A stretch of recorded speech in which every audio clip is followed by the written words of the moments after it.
कामेनोदितं पुरा सर्वरक्षाकरं पुण्यं सर्वोपद्रवनाशनं स्वाहा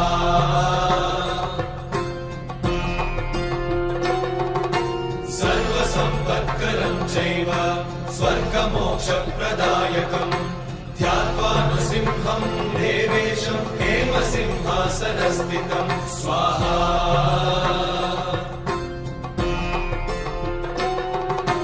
विवृत्तास्यं त्रिनयनं शरदिन्दुसमप्रभं लक्ष्म्यालिङ्गितवामाङ्गं विभूतिनिरुपाश्रितं स्वाहा